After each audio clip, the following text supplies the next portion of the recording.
বিজয় দিবসকে সামনে রেখে বাজারে ফুলের ভালো দাম পাচ্ছেন যশোরের গদখালির ফুল চাষিরা। এভাবে দাম পেলে এবছর লাভবান হতে পারবেন বলে প্রত্যাশা করছেন তারা।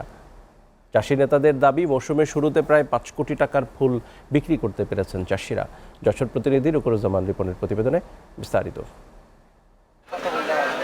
গত কয়েক মাস ধরে যশোরের গদখালির মাঠে মাঠে ফুটেছে গোলাপ, জারবেরা, গাঁদা, গ্লাডিউলাস, রজনীগন্ধা, জিপসি, রডস্টিক, ক্যালেন্ডুলা, চন্দ্রমল্লিকা সহ বাহারি ফুল। বিজয় দিবসকে সামনে রেখে মৌসুমের প্রথম বাজারে ফুলের ভালো দাম পেয়েছেন ফুল চাষিরা। বাজারে গোলাপ বিক্রি হয়েছে প্রতি পিস ৮ থেকে ১২ টাকায়, গ্লাডিউলাস রংভেদে ১২ থেকে ২৮ টাকা, জারবেরা ১০ থেকে ১৬ টাকা, রজনীগন্ধা ৫ টাকা, ১০০ পিস চন্দ্রমল্লিকা ৫০০ টাকায়। এছাড়া ১০০০ হলুদ গাঁদা ৮০০ ও বাসন্তী কালারের গাঁদা ফুল ১২০০ টাকা দরে বিক্রি হয়েছে। গোলাপ ১০ টাকা, ১২ টাকা, রজনী ভুট্টা ১২ টাকা, ১৩ টাকা, আর জারবার ২০ টাকা, ২৫ টাকা, ৩০ টাকা আছে।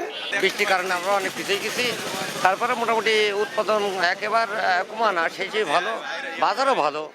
এবছর বাজারজাত যেমন গেছে মোটামুটি চাষিদের আলহামদুলিল্লাহ ভালোই লাভবান হয়েছে। ফুলের দাম চড়া দাম, প্রচন্ড বেশি দাম, এটা কিনে বিক্রি করা অসম্ভব হয়ে দিন বানা যাতে ১৬ ডিসেম্বর তো ভালোটা যাতে কিনলে ভালো দামে বেচতে পারবো, সেই আশাবাদ করে আমরা ভালোটাই কিনছি। এদিকে এ চাষি নেতার দাবি, বিজয় দিবস উপলক্ষে ইতিমধ্যে প্রায় ৫ কোটি টাকার ফুল বিক্রি করতে পেরেছে চাষিরা। এখানে আপনার সর্বনিম্ন ৪.৫ থেকে ৫ কোটি টাকার ফুল লেনদেন হয়েছে আর কি। আমাদের বিগত দিনে বর্ষার মৌসুমের কারণে একটু ক্ষতিগ্রস্ত আমরা ছিলাম।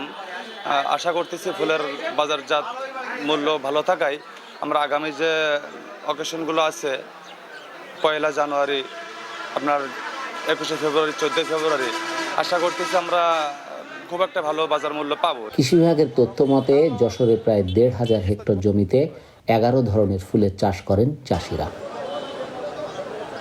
রুকরুজ্জামান রিপন, এসএ টিভি, যশোর।